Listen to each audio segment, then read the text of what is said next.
Hello and welcome to earlymusicsources.com. My name is Elam Rotem, and in this Easter special, we'll talk about the hymn Christ lag in Todesbanden and the Lutheran chorale.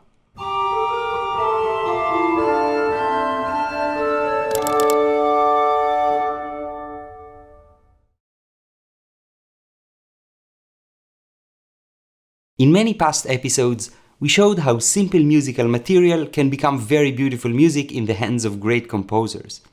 It is especially interesting when the very same material is treated by different composers over time. In this episode, we will take a glimpse into the musical settings of the Lutheran chorales, the simple church songs that were used both for congregational singing and for the creation of musical masterpieces, from the beginning of the practice in the early 16th century and until the time of Bach. Specifically, we will look at the Easter hymn Christ lag in Todesbanden. Let's start. As you probably know, in the early 16th century, the endeavors of Martin Luther and others led to major reformation of Christian practices. One aspect of such reformation was also related to music. There was the idea that the congregation should participate in the worship through a communal singing of hymns and prayers. To increase accessibility, these were also written in the vernacular, in the case of Luther, in German instead of Latin. In German-speaking areas, these simple songs were called by various names, but eventually the common term came to be chorales. The chorale that we will focus on is the Easter hymn Christ lag in Todesbanden. After the dark and emotional reading of the Passion of Christ during the Holy Week, in German Karwoche, the text of our chorale describes the resurrection of Christ and the joy that surrounds this event. This is the text of the first of 7 stanzas. And this is how the chorale is found in a 1545 hymnal, which was approved by Martin Luther not long before his death.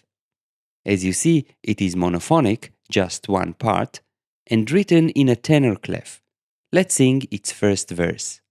Christ lag in Todesbanden, für unsere Sünd gegeben.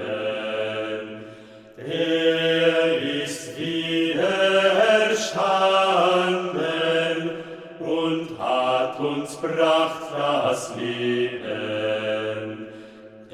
Wir sollen fröhlich sein, Gott loben und dankbar sein und singen Halleluja, Halleluja. Albeit with minor changes to text and note values, composers used this version in dozens of settings over the centuries. We should mention that there is an earlier version, published by Martin Luther himself with another B part, but this version wasn't popularized.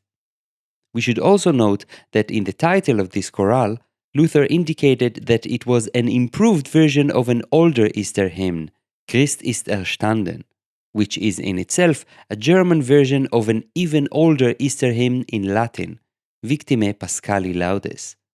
Indeed, the three share very similar beginnings. Now, the earliest polyphonic setting of our chorale is found in the very first collection of such settings, in Johann Walter's Geistliche Gesang Buchlein from 1524. In it, there are polyphonic settings of Luther's chorales for 4 and 5 voices. Mostly, the chorale melody is found in the tenor part, while the other parts are free. Luther himself wrote the preface for this collection, explaining that singing for God is a great thing which is rooted in the Christian tradition, that he wishes that all arts, and especially music, be used in the service of God, and that these pieces were set in polyphony for no other reason than because I wished to provide our young people, who both will and ought to be instructed in music and other sciences, with something by which they might rid themselves of amorous and carnal songs. That is, these polyphonic settings were probably not meant to be used during worship, but to supply young people with music of a morally proper content. In the collection, there are no less than 3 settings of Christlag in Todesbanden. 2 in 4 parts, the first of which is rather simple and the second more intricate, and 1 in 5 parts. Let's have a look at the more intricate 4-part setting. As we said, in these settings, the chorale is most often found in the tenor part. In this case, it takes some moments until it enters, but once it does, it goes on without stopping until the end. Before it starts, the other voices use the opening of the chorale as a subject for imitations. This common technique is sometimes called pre-imitation, as it foreshadows the real subject, in our case the chorale. For the second line of the chorale, Walter noticed that the alto part can make a so-called stretofuga with it, to start one note before it on the fifth above, even if he had to slightly modify the note values for it to work. Apart from that, the other voices make free counterpoint around the chorale. Let's listen to this opening phrase. I will play the parts on the harpsichord and we'll have a tenor singing the chorale.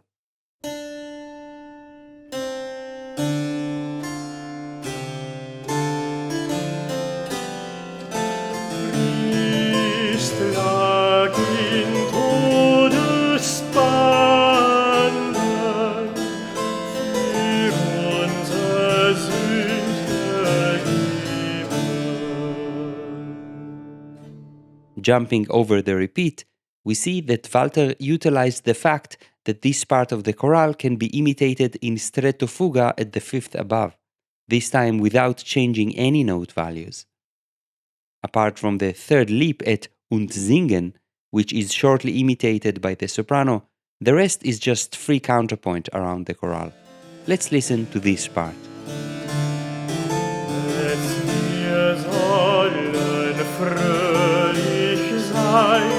Gott loben und dankbar sein und singen Halleluja, Halleluja.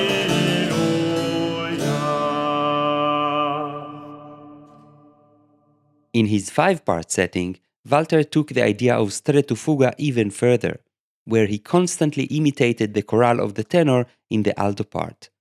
Since it doesn't really work throughout the entire melody, he had to make various changes. Check it out if you are interested. In the following decades, we see similar techniques used when setting Lutheran chorales. We know of at least 5 other such settings of Christlag in Todesbanden before 1580. An especially interesting one is by Balduin Oyul from around 1570. We see how he has placed the chorale sections first in the soprano and then in the tenor with a little overlap. While the tenor's main function is to present the chorale, the soprano, when not singing the chorale, makes free counterpoint, like the rest of the voices. Let's listen to the beginning of it.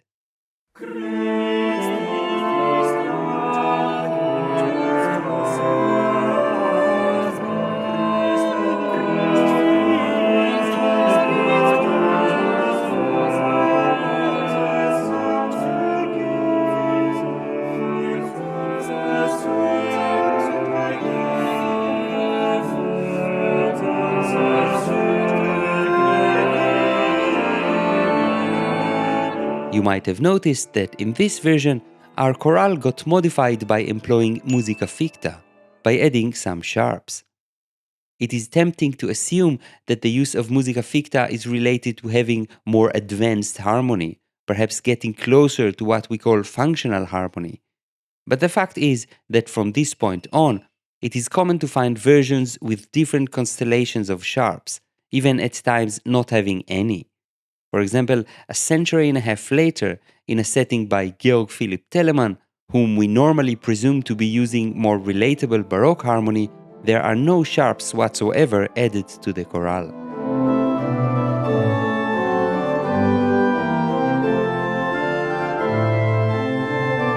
While composers were playing around with how they could integrate chorales in polyphony in different ways, a new kind of chorale setting emerged. One which is much more simple, that has the participation of the congregation in mind. Let's see. In an attempt to make the singing of chorales more accessible to the congregation during worship, in 1586, Lucas Osiander published simple four-part harmonizations of 50 chorales, arranged in counterpoint for the schools and churches in the praiseworthy Principality of Württemberg, so that an entire Christian congregation can sing along. These are special for having the chorale in the top part instead of in the tenor part. Osiander explains that when the chorale is in the tenor part, as was the norm, the common people cannot distinguish it from the other voices, and thus cannot join together in singing it. Putting the chorale on the top part proved successful, and from this point on it became the standard. In terms of performance practice, Osiander implies that while the choir sang the harmonized chorale in four parts, the congregation, both men and women, each in their octave, sang the chorale. He also notes that the alto and tenor should be sung quietly compared to the soprano, and that the tempo should be the one used normally by the congregation. Just so we get an idea of the kind of harmonization we are talking about, let's listen to an organ playing the beginning of Osiander's setting of Christlag in Todesbanden.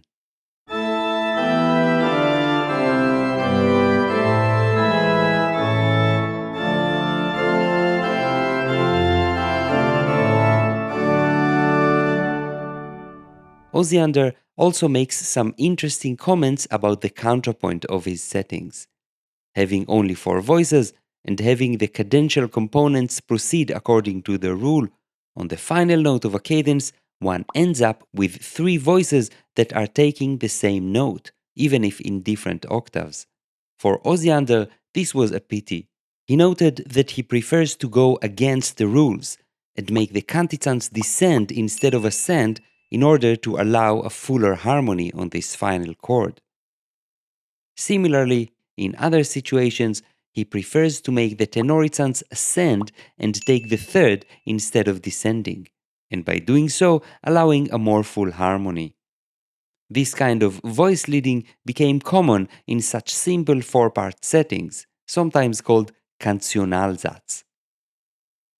Parallel to more publications of such simple settings of chorales, we start seeing references to organ accompaniment.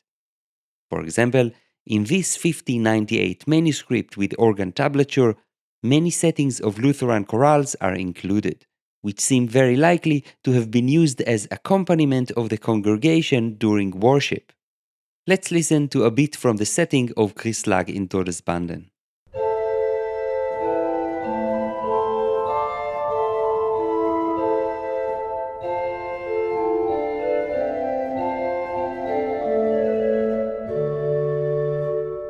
It seems that organ accompaniment of the congregation became more common with time, and in 1640 we find an explicit source calling for the practice. Johann Krüger used a notation that included a little score of two parts, the chorale and a bassa continuo line. Reading this on the keyboard, one can fairly easily realize the inner voices. Let's listen to an example.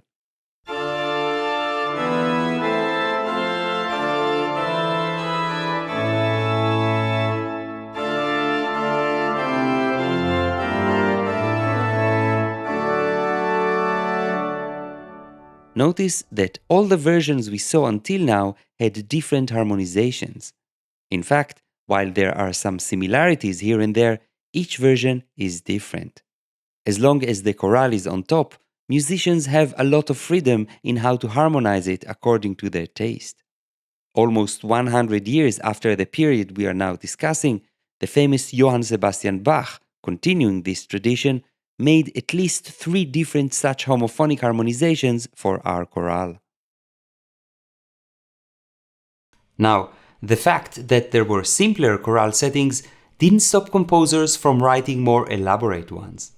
These continued the tradition started by Walter of building the piece around the chorale and using fragments of it for imitation. Let's listen together to a very cool setting by Samuel Scheidt from 1620. This setting of Christlag in Todesbanden is composed for 8 voices. While we listen, notice how he plays around with the note values of the chorale. It starts by being dominated by minims, but later it is also diminished in semiminims, and even augmented in semibreves. When the voices come together and sing homophonically, notice where the chorale is, in the top voice or in the tenor, like in the old days. And lastly, notice how he plays around with the musica ficta. The chorale sometimes appears with no sharps, and sometimes with. Enjoy the listening.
This was very nice. We should remember that the Lutheran listeners at the time were very familiar with the chorales, so even if these were modified or broken up in different ways, they always stuck out to the listeners as something familiar they could follow. Before finishing, let's go through some of the developments taken in the 17th and early 18th centuries. In 1618, Johann Hermann Schein published a collection of settings of Lutheran chorales. These were special for utilizing a basso continuo part. In fact, since basso continuo was still very much a new thing in Germany, Schein referred his readers to the famous preface of Viadana's Concerti from 1602, or more likely to later German versions of it, where the first substantial explanation about basso continuo was given. Schein's setting of Christ lag in Todesbanden is for 2 sopranos, a tenor, and basso continuo. The tenor, as per the old tradition, is the one who sings the chorale as it is, while the sopranos sing around it freely, often with imitations. Following the conventions of the time, when the word singing appears, Schein assigned to it graceful melismas. During the 17th century, we find more and more elaborate organ settings of chorales. These were not meant as accompaniments for the congregation, but as solo pieces, to be played either in between verses sung by the congregation or in concert-like events, a concept which was rather new at the time. In this setting by Heinrich Scheidemann, for example, the chorale is in the pedal in the first verse, but in the second verse it is in the right hand with many ornaments. Organists really played around with the different combinations and possibilities when choosing how to use the chorale. Other composers employed the full power of the vocal concerto style. At the very beginning of the 18th century, Johann Pachelbel composed a multi-movement piece, which can already be called a cantata, for 4 voices, strings, bassoon, and basso continuo. Let's listen to its beginning.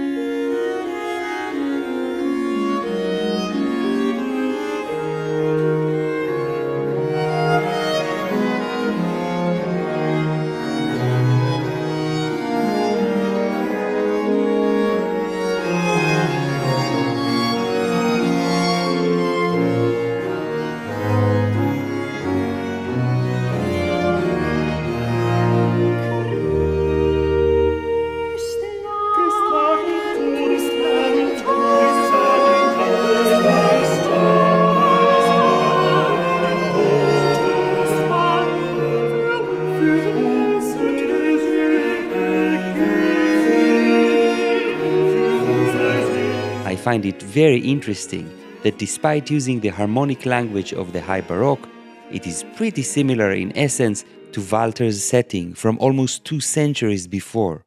The chorale is central and surrounded by free voices that make imitations when possible.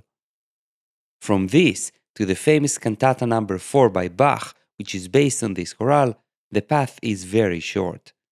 This piece is one of Bach's earliest cantatas, probably from 1707, and is considered old-fashioned, even for its time, for setting all 7 stanzas of the chorale. We won't look at it together, but now that you know the chorale and have seen many other settings of it, you have the tools to examine, appreciate, and enjoy Bach's way of treating it. I should confess that the reason that I got so specifically fixated on the chorale Christ lag in Todesbanden is because of Bach's cantata. This is the first Bach cantata that I was introduced to when I was young, and the way that the chorale was used blew my mind. Whether you check it out now for the first time or not, hopefully having the history and context of the chorale will enrich your experience. This was our Easter special. We hope you enjoyed it. Don't forget to check the special page on our website with all the footnotes and other extra information. If you enjoy Early Music Sources, feel free to support us on Patreon, comment, share, and like. See you next time at earlymusicsources.com.